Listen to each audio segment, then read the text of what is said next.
Well, hello again. We are carrying on with the anger series. And in this one, we're going to go through a summary of a podcast called Get a Handle on Your Anger. It was by David Lieberman, but it was on Art of Manliness or one of those. But we'll be doing a much deeper one of that book itself that you see on top over there. Housekeeping. If you're watching this and you're not seeing the notes I'm reading and all that, you'll have to look for it on Spotify because you might be watching this on YouTube or any other channels. Otherwise, you can also click on the link below and it'll take you to the blog. So, get a handle on your anger. Podcast summary, David J. Lieberman. So, it starts with the root is that our desires, our goals, or expectations are not met and we feel threatened. So, it's that control thing I talked about in the intro. Sometimes it's a mask for other emotions. But even beyond that, we find that anger comes because of a fear that I'm not good enough, not lovable enough, not worthy enough. Which is why, whenever we get angry, it is always preceded by a fear that we are going to be taken advantage of, be ridiculed, not in charge, etc. It comes from a sort of feeling vulnerable, and anger is a response to that fear. And this chart I've already shared in the last few series is a very good chart to look at because it does show you something that was brewing inside you before anger, because anger is just a response. And he says that while men may express it overtly, women may express it more passively. Anyone that's been married can testify to that. Yes, I can. Anger may also manifest in feelings of guilt, insecurity, and shame.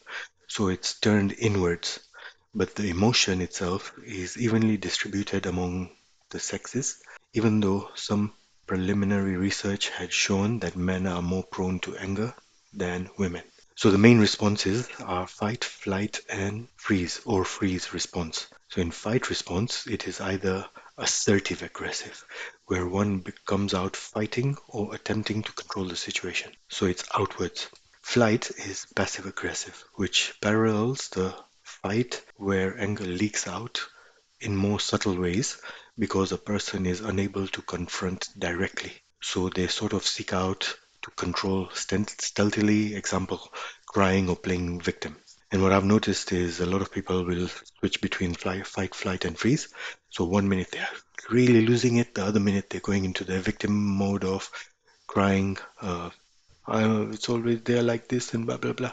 So they're not found the right healthy balance of things. And then you have the freeze response there when they are not able to stand up for themselves or don't feel like they are able to, but they're going to even the score. They're going to exact justice one way or another. And I go deeper to learn these schema modes. They're called schema modes in that link over there, the three trauma responses, and it'll break down how we all have this inner child, and then we have the aggressive child or someone who protects that inner child who's been hurt. And fight, flight, and freeze are the three defenses, how to use them, how not to use them, and lots of good stuff in that link. That's your inner child, that's your angry child. Those are people, fight, flight, and freeze. And then the strategies, how to be selective with fight, flight, and freeze. What are the positive modes? What are the dysfunctional parent modes? So they're not parents, but parent modes. Surrender of suppression. When a person is unable to consciously acknowledge their anger, they either tell themselves that they are not worthy of asserting themselves. And I used to be like that. Like, I felt like I didn't deserve. I didn't feel like I was deserving of my rights. Or they suppress their emotion and tell themselves they're not really angry to begin with, which in turn results in a host of psychological causes from anxiety to depression to feeling a lot of back pain. And I think it's called psychosomatic or pain bodies, where physical manifestations happen. It manifests in a host of physical symptoms. The next one is immobilization. When a person is very angry, they feel powerless, but they're not able to acknowledge the pain or the fear, so they just really shut down. The person can't deal with the pain of anger at all, and they avoid feeling that pain. So, over to passive aggressiveness, the most devastating to relationships. If you're assertive aggressive, you've got screaming, yelling, at least you know where you stand, and the other person does as well. So, that is the assertive aggressive. But passive aggressive damages the relationship because We're looking to exact justice. We're looking to even the score. It could be conscious, it could be subconscious, like you'll forget to do something, turn something in late, inconvenience our spouse or coworker. It causes friction in the relationship because they're going to then get upset with us. You're not able to confront that to stand up. It can be very, very damaging to the relationship. You're not going to find a person engaging in passive aggressive behavior to suddenly acknowledge their responsibility when they called on it. Anger does need a release valve of sorts. If not, it will either just tear you apart from the inside or it will lead you to an overt explosion. And this is it. One balancing the seesaw from victim crying, oh, breaking down inside, and then out, going out. And this can be quite devastating and damaging not only to yourself but to the relationship. There is an expression that anger lies in the bosom of fools, meaning that you're in a situation you're going to assume that it's justified. No one ever walked away from a conversation and said, you know what? I wish I would have gotten angrier. I would have been able to handle myself so much better. When you're angry, you're not seeing through a clear objective lens. You're seeing through a distorted emotions. And when it does increase your acuity and it brings a lot of attention, emotional and mental resources, and focuses it, at the same time, you're not able to process the world with the proper perspective. So you are going to be inclined to act irresponsibly, recklessly, and go overboard. So there is that bit where when you are anger, your acuity is increased. You are much, much more at attention. You have more mental and emotional resources, but it gets focused in a bad way, in the wrong way. So he says, take it off the table completely. It's just better to take it off because once you indulge in it, it's like a snowball. You just spiral into it. Warriors and fighters rather go into battle with someone flying in blind rage rather than a cool, calm, and aware person because they know they can take advantage of this guy's blurred vision, so to speak. Cortisol is responsible for weight gain and is called the stress hormone. It actually interferes with the prefrontal cortex responsible for executive function. So it literally makes you dumb. Don't go into situations with cloudy judgment. Think how inconsequential it will be in 10 minutes, 10 days, 10 years. You're not even going to remember it happened. And this is the kind of reminder I have when I show you the anger tracker. That's the reminder I've put for myself. Is this going to matter in 10 minutes or 5 minutes, 5 days, 5 weeks, 5 years? The other important one, time. Time gives us perspective. By entering these situations without our ego involved, you don't have to fight against your own nature. You don't have to remain calm. You're naturally unbothered because the gift of perspective gives you the tranquility to recognize that it simply doesn't matter. And most things we get upset about simply don't matter. Just think about like all those big things you had a hoo-ha about and this, that. How much of it really, really mattered? But saying that, I have noticed not only in myself but in others, they'll pick smaller things to get mad at because they have a really big one that they don't want to lose it at.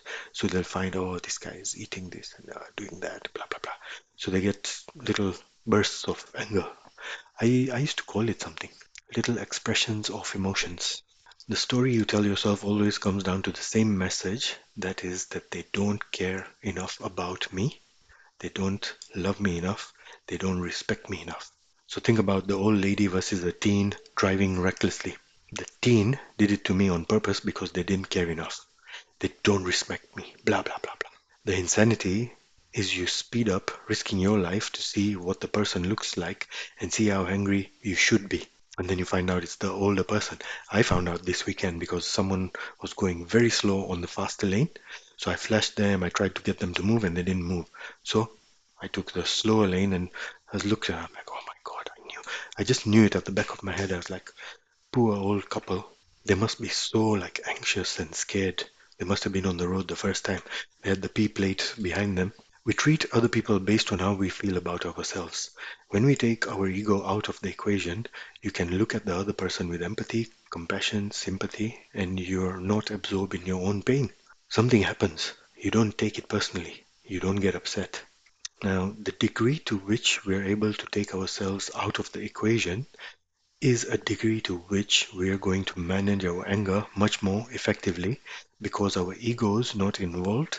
There's nothing to get angry about. When they begin to say that God doesn't love me because he doesn't want me to have a picnic today, those are things that are indicative of somebody who's really personalizing a bit too much. We treat other people based on how we feel about ourselves, so the capacity is limited.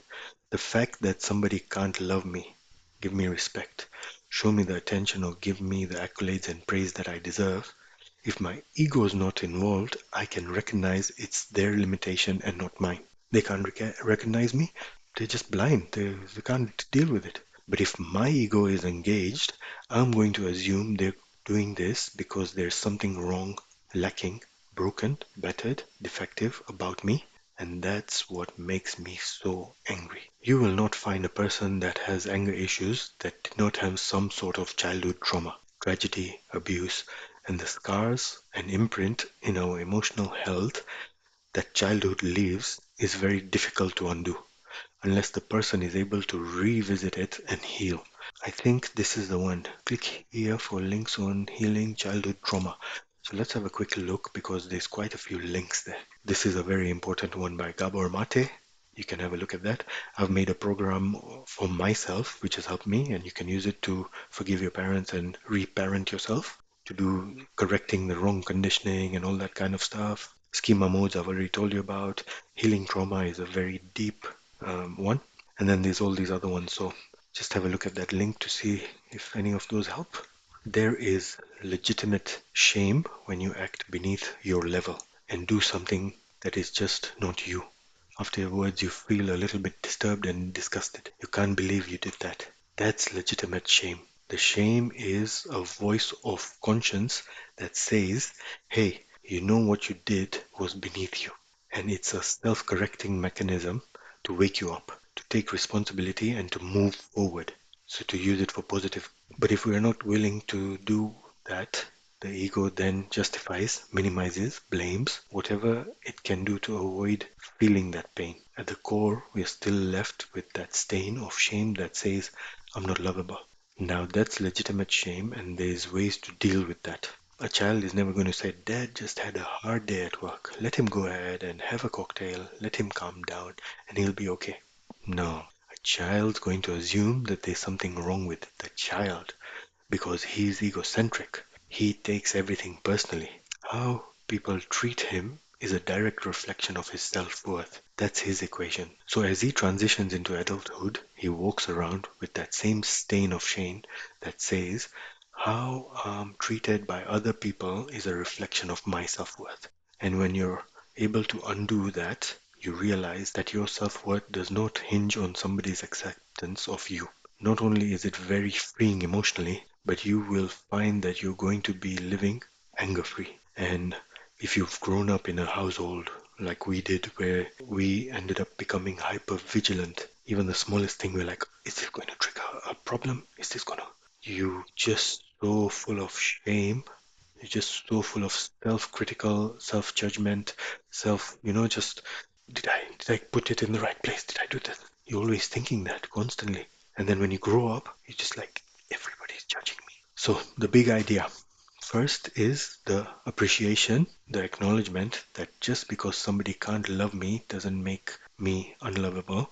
And that goes even into the core of childhood. Replaying an amazing story with a twist like The Sixth Sense comes to mind. So remember, like, if you've heard this bad story all your life, and now at the end you get that final piece which just undoes the whole thing, and it's like, oh, that's why all that happened. So it wasn't me, it was them. You sort of replay back the entire movie in your life and you recast everything through a new awareness. That ending bit of information makes you replay the whole story under a new light. Say when we are able to recognize that just because my mother wasn't able to give me the love and respect that I needed and deserved, or just because my father yelled at me or abused me, doesn't mean that there's something wrong with me. When a person really owns that, then they're free. So it wasn't something wrong with me, but with them. And there's my note there. I have a reparenting exercise that goes into this if you want to check it out. It helped me find more than forgiveness. And the big switch for me was whoever did all that bad stuff to all of us in the family, I saw it from their eyes. They had so many bad things happen to them by their family. So they didn't know what they were doing, first of all. Second of all, because it was a narcissist person, they needed supply. They were so blind to getting that supply that they weren't aware of what they were doing.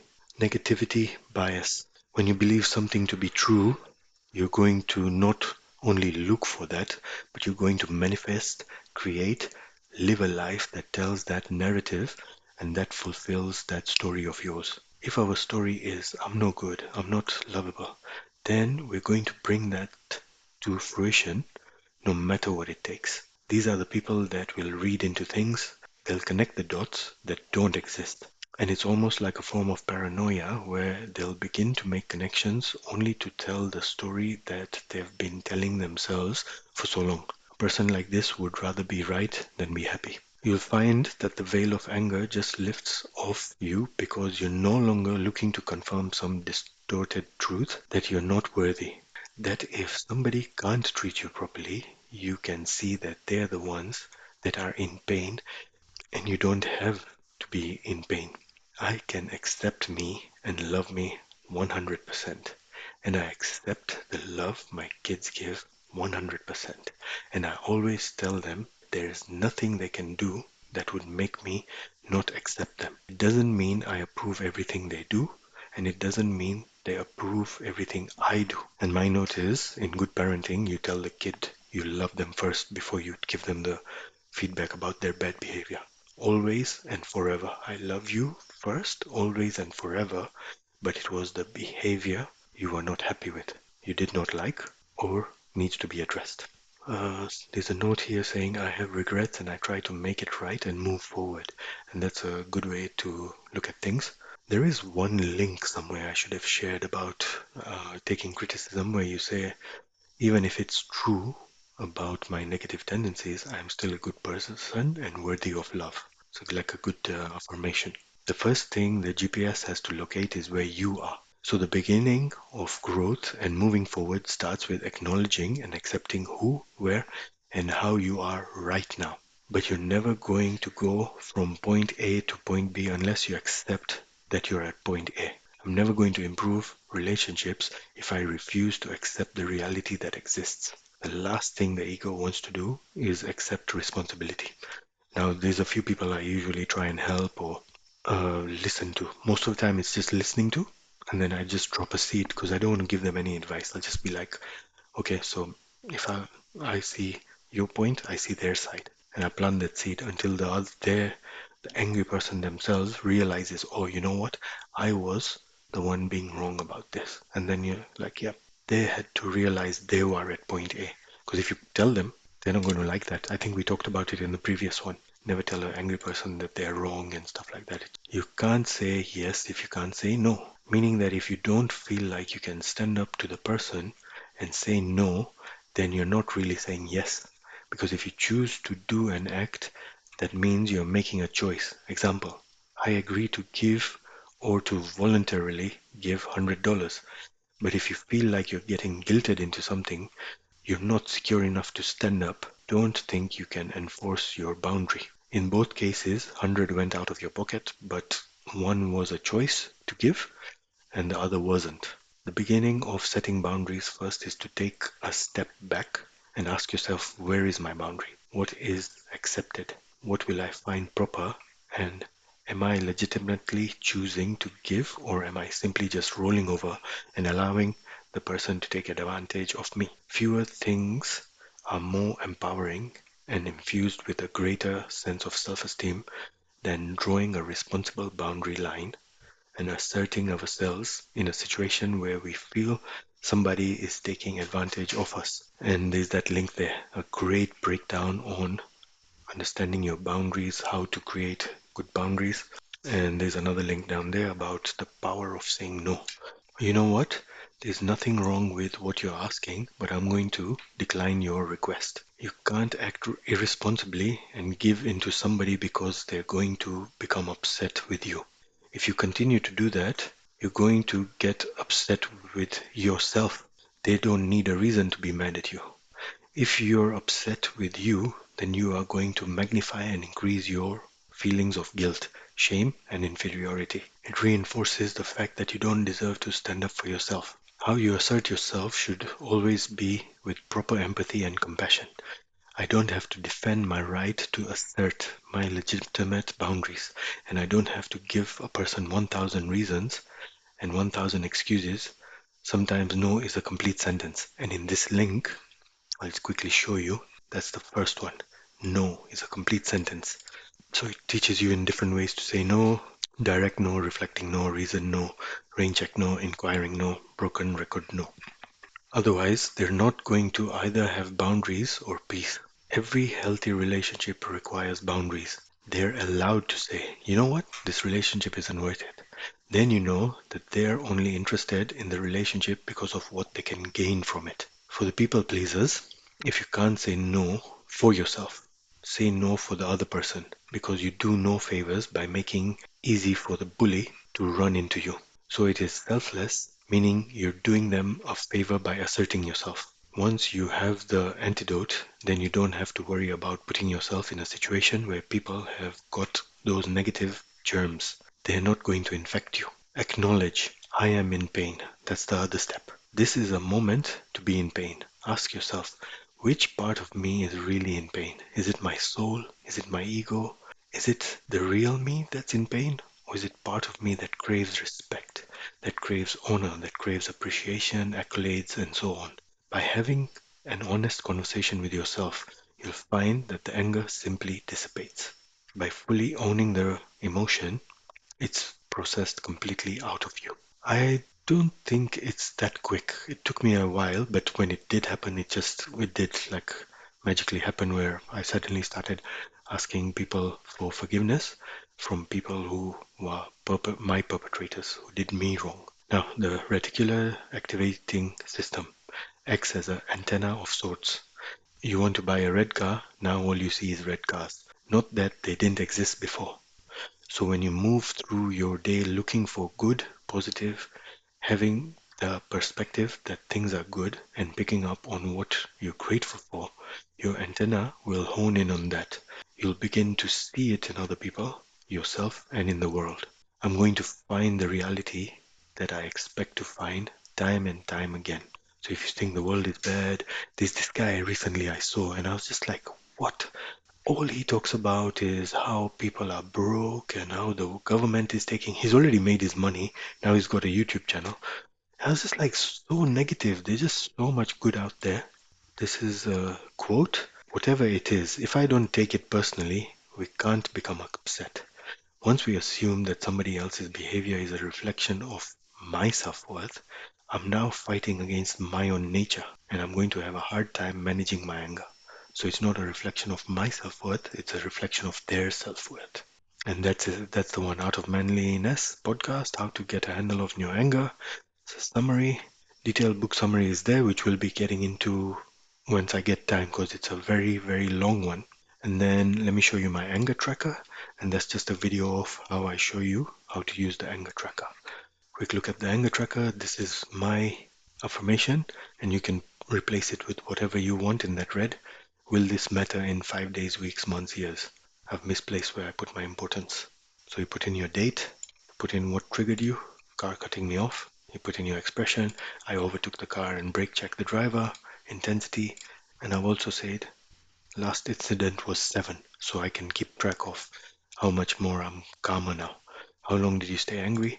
5 minutes until I saw the solution sticker. I've put a solution sticker on my car to say don't get angry. How often did you get angry? Days since last incident. So last incident happened 1 week before. Swearing, I showed them the middle finger. This is just an example because I don't do that anymore. What could have been done differently and put in place to avoid?